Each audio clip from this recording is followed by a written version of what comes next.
അപ്പോൾ ഇങ്ങനെയുള്ള ഈ ആക്രമണങ്ങൾ വരുമ്പോൾ ഇപ്പം നിങ്ങളോട് പറയാനുള്ളത്, ഇവിടെ ആക്രമിക്കപ്പെടുന്നത് ഒരു ക്രൈസ്തവ ന്യൂനപക്ഷം മാത്രമല്ല, അതിനേക്കാൾ അപ്പുറത്ത് ഇന്ത്യയുടെ ഭരണഘടനയും മതസ്വാതന്ത്ര്യവും പിന്നെ കുറേ നാളുകളായി ക്രൈസ്തവരോടുള്ള വിവേചനം.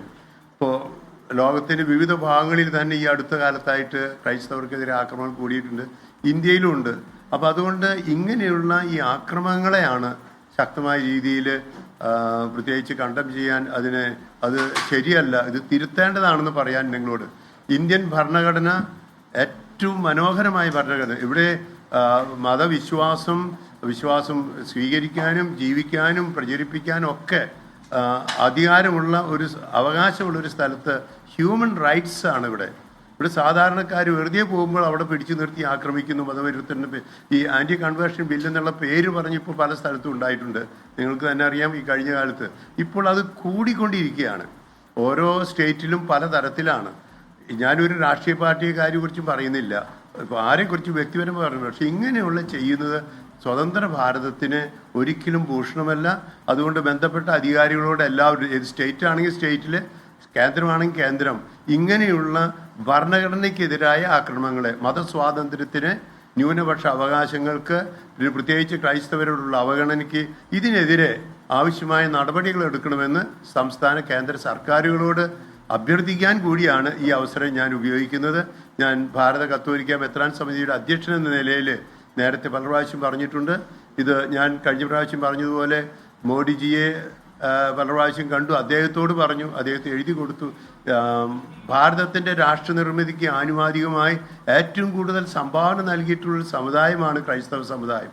അതുകൊണ്ട് ഇങ്ങനെയുള്ള ഈ ആക്രമണങ്ങളെ ചെറുക്കാൻ, അത് ഉണ്ടാകാതിരിക്കാൻ സ്വാതന്ത്ര്യത്തോടെ തന്നെ എല്ലാ മനുഷ്യർക്കും ഇന്ത്യയിൽ ജീവിക്കാനുള്ള സംവിധാനവും സാഹചര്യങ്ങളും ഉണ്ടാക്കണമെന്നാണ്. അപ്പോൾ മിനിഞ്ഞാന്ന് രാത്രി നടന്നെങ്കിൽ ഇന്നലെയാണ് അറിഞ്ഞത്. ഇന്നലെ രാത്രിയാണ് അവർ വിശദമായി ചോദിച്ചത്. അപ്പോൾ ഇങ്ങനെയുള്ള ആക്രമണങ്ങളെ അപലപിക്കുന്നതോടൊപ്പം ആവശ്യമായ സുരക്ഷിതത്വം, സംരക്ഷണം എല്ലാ മനുഷ്യർക്കും, ജാതിമത ഭേദമന്യേ എല്ലാവർക്കും സംലഭ്യമാകാൻ ഇങ്ങനെ ഫ്രിഞ്ച് ഗ്രൂപ്പ്സ്, തീവ്രവാദ ഗ്രൂപ്പുകളൊക്കെ വളരുന്നുണ്ട്. അത് എല്ലായിടത്തും ഉണ്ട്, പല തരത്തിലുണ്ട്, പല മതങ്ങളിലുണ്ട്.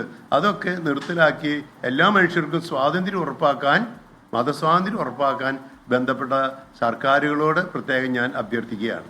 ഇത്രയാണ് എനിക്ക് പറയാനുള്ളത്.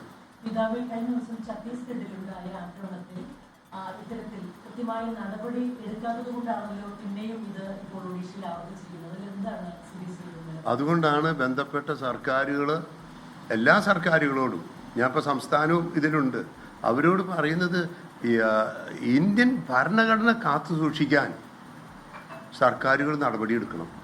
അത് കേന്ദ്രമാണെങ്കിൽ സംസ്ഥാനം, എല്ലാ രാഷ്ട്രീയ പാർട്ടിക്കാരും അതിനുറപ്പാക്കണം.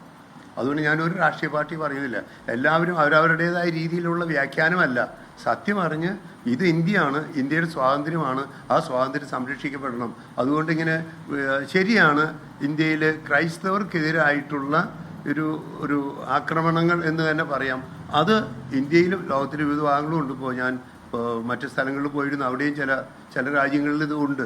അതുകൊണ്ട് കൂടിക്കൊണ്ടിരിക്കുന്ന ഒരു സാഹചര്യത്തിൽ സമാധാനവും സന്തോഷവും എല്ലാവർക്കും സഹവർത്തിത്വത്തിനും വേണ്ടി എല്ലാവരും ഒറ്റക്കെട്ടായിട്ട് നിൽക്കണം. ഇതിൽ ഏറ്റവും ഉറപ്പുവരുത്തേണ്ടത് സർക്കാരുകളുടെ ഭാഗത്തു നിന്നാണ്.